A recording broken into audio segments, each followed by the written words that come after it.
देखो, class 10th में biology का एक चैप्टर है जैव प्रक्रम, है ना। तो सबसे पहले जानना होगा जैव प्रक्रम क्या है। तो हम लोग अपने शरीर के द्वारा कई प्रकार के कार्य करते हैं। खाना पीना, सोना, उठना बैठना, नहीं, श्वास लेना, देखना, माने इतने प्रकार के कार्य करते हैं जो कि गिनती नहीं कर सकते हैं।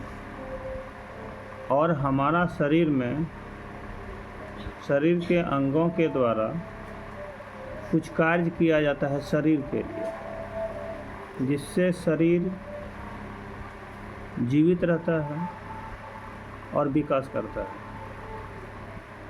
है कि नहीं। जैसे अगर हम श्वसन अगर नहीं करेंगे तो क्या जीवित रह सकते हैं? अगर उत्सर्जन नहीं करेंगे तो जीवित रह सकते हैं।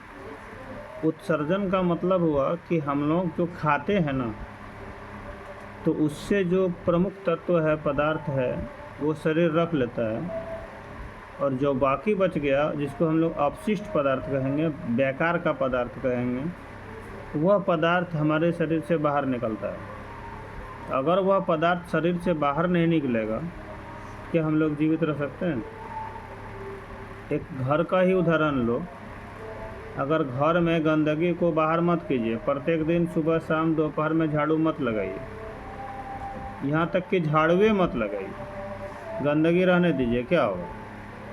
एक समय ऐसा आएगा कि घर में गंदगी रहते कीड़ा मकोड़ा हो जाएगा। गंदगी इतनी बढ़ जाएगी कि कीड़ा मकोड़ा हो जाएगा, और कीड़ा मकोड़ा हो जाएगा तो क्या हो जाएगा? जो कोई भी घर में प्रवेश करेगा ना, उसको वो बीमार कर देगा और आसपास फैलते जाएगा। तो शरीर से अपशिष्ट पदार्थ का बाहर निकलना भी एक क्रिया शरीर करती है, और खून का संचालन भी होता है। ब्लड बनता है, ब्लड बनने के बाद वह पूरे शरीर में जाता है। उस ब्लड से ही ऊर्जा मिलती है, और जिस ऊर्जा से हम लोग कार्य कर सकते हैं, बहुत प्रकार के कार्य कर सकते हैं।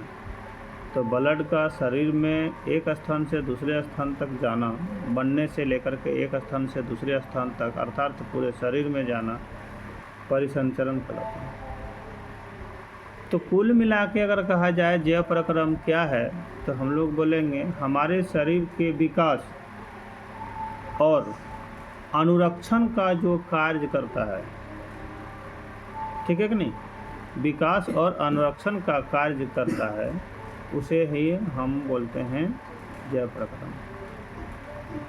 जैव प्रक्रम में पाचन तंत्र आएगा, श्वसन तंत्र आएगा, परिसंचरण तंत्र आएगा और उत्सर्जन तंत्र आएगा। जैव प्रक्रम क्या है? जैव प्रक्रम वे सारे प्रक्रम जिसके द्वारा शरीर का विकास और अनुरक्षण का कार्य हो, उसे हम जैव प्रक्रम कहते हैं।